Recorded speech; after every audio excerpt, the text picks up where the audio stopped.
Édouard, on a trouvé un endroit encore plus bruyant que d'habitude. Nous sommes sur le parvis de Beaubourg, couvert de jeunes hurlants, d'enfants hurlants. On va quand même faire un point sur l'Ukraine. Oui. Et sur la situation militaire et diplomatique en Ukraine, puisque tu as parlé ce matin dans le briefing des tribulations de Zelensky au fin fond d'Hiroshima et du Japon, à la recherche du soutien occidental. Et il y a par ailleurs des opérations militaires qui se déroulent avec une polémique entre Zelensky et Prigojine, la Russie, sur l'occupation de Bakhmout-Artemovsk. Qu'est-ce que tu peux nous en dire? Quelques mots peut-être sur la situation militaire. Est-ce que les Russes ont réellement pris, est-ce que le groupe Wagner a réellement pris Artemovsk aux Ukrainiens? Oui, ils l'ont pris, ils l'ont annoncé samedi après avoir plusieurs fois les jours précédents nié les dépêches de presse qui disaient que c'était déjà fait. J'ai publié la semaine dernière sous forme écrite dans le Courrier un papier qui j'ai intitulé La ruse de Prigojine.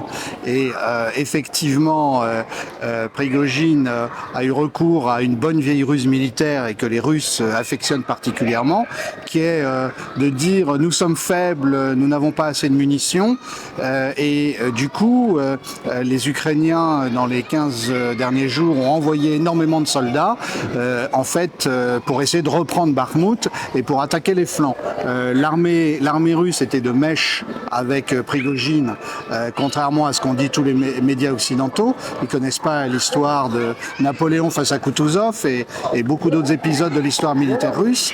Et donc on a eu encore un afflux de troupes ukrainiennes. Bakhmout, depuis 6 mois, est un endroit où il s'agit d'user par une guerre d'attrition l'armée ukrainienne et de lui causer les pertes les plus importantes possibles. Alors ensuite, Zelensky, qui a toujours hésité entre dire Bakhmout n'a aucune importance ou bien c'est le lieu de la résistance absolue de l'Ukraine et le début de la reconquête, là il a été obligé de reconnaître d'abord la perte de la ville. Donc il nous a expliqué d'abord à Hiroshima que Bakhmout, ça ressemblait à Hiroshima en 1945. On conviendra que c'est d'assez mauvais goût vis-à-vis de ses hôtes japonais. Et puis maintenant, on explique, mais non, pas du tout. En fait, l'armée ukrainienne va essayer d'attaquer à nouveau sur les flancs. Elle va à nouveau encercler Bakhmout. Tout ça n'est pas sérieux. Effectivement, disons premièrement que l'armée russe a pris son temps et beaucoup pensaient que c'était fini il y a 2 mois. Ça a pris 4 mois de plus que prévu. Et d'autre part, là, c'est une défaite et maintenant, on essaye de la nier autant que possible du côté ukrainien. Alors, concrètement, on a vu que justement à Hiroshima, les explications données par Zelensky sur la prise ou la non-prise d'Artemovsk, sur l'idée qu'il y aurait petit à petit une tenaille ukrainienne autour d'Artemovsk qui permettrait aux Ukrainiens d'emprisonner le groupe Wagner, on a vu que tout ça n'a pas convaincu grand monde finalement. Oui, on se met à la place de Zelensky qui jusque-là arrivait à obtenir de l'argent en disant regardez, grâce à ça, nous tenons et nous allons lancer une contre-attaque. Or, il est apparu dans les dernières 3 semaines que non seulement l'Ukraine n'a pas été en mesure de lancer la contre-attaque annoncée, peut-être essayera-t-elle à nouveau un petit peu plus tard, mais quand elle a essayé de faire quelque chose, en fait, du fait de la ruse de Prigojine, elle s'est dispersée. Fallait-il attaquer Zaporojié, un peu plus au sud? Fallait-il envoyer aussi des troupes à Artemovsk? Et de fait, le fait de disperser, en fait, les Ukrainiens ont envoyé des troupes sur 9 points différents du front, ce qui évidemment a émoussé une possible contre-offensive. On est dans une logique de guerre d'attrition du côté russe. Les Russes consolident leur dispositif de défense. Ils attaquent et ils détruisent systématiquement avec différents types de missiles et des drones les stocks de l'armée ukrainienne, les stocks livrés par l'OTAN. Évidemment, la situation de Zelensky était difficile au Japon puisqu'il s'agissait de convaincre qu'on lui donne encore plus. Alors on va lui donner des avions F-16, mais il faudra de longs mois pour former les pilotes. En fait, en pratique, l'armée ukrainienne s'use et c'est difficile pour Zelensky de le cacher.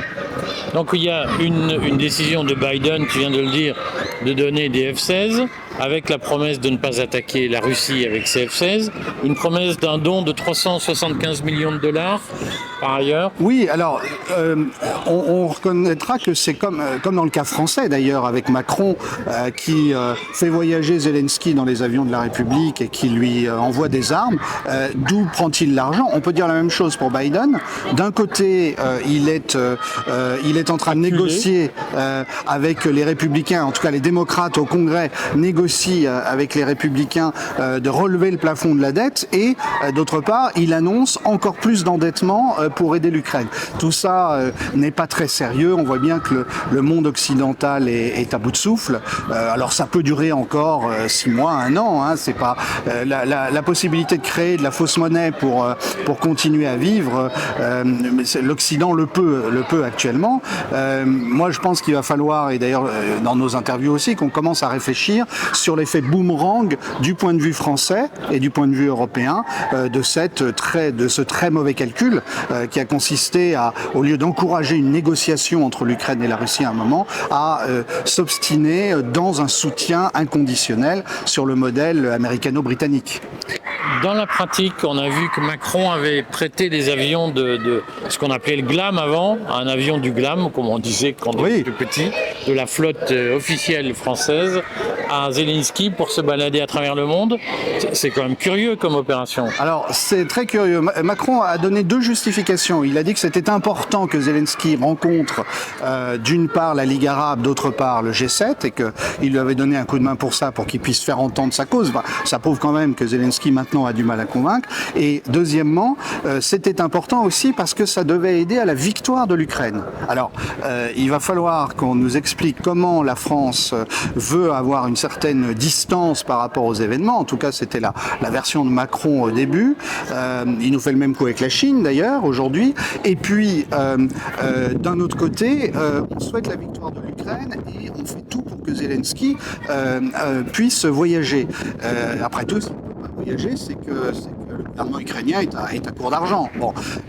Et donc, là encore, revenons à ce que je disais à l'instant, c'est très inquiétant parce que ça pourrait très bien mener à ce que la Russie considère que la France est ouvertement co-belligérante dans la guerre en cours. Donc, en fait, nous avons un président de la République qui nous fait courir un danger gigantesque, premièrement, et deuxièmement, je m'étonne, je peux me tromper, mais à la date d'hier soir, il n'y avait que Florian Philippot qui avait dit des choses sensées sur ce sujet.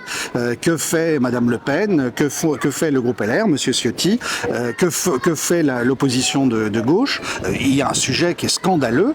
Et d'un côté, on dit aux Français qu'il faut absolument économiser 11 milliards pour les retraites, ou 15 milliards, et on a déjà dépensé cette somme dans le soutien à l'Ukraine. Il va falloir nous expliquer la cohérence, ou plutôt l'incohérence de cette politique.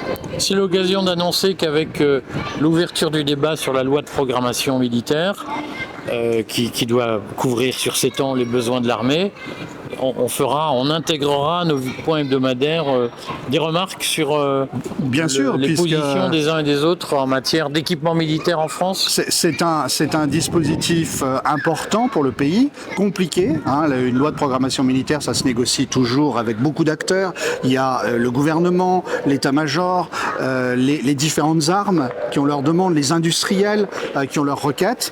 Et cette loi de programmation militaire vient à un moment particulièrement stratégique dans la mesure où la France redécouvre la nécessité de se préparer à des conflits et simplement le grand enjeu, ça va être de savoir si on le fait vraiment au sein de l'OTAN et uniquement au sein de l'OTAN ou bien si la France reprend une autonomie de défense. Bon, ben à la semaine prochaine alors. À la semaine prochaine. Merci Eric.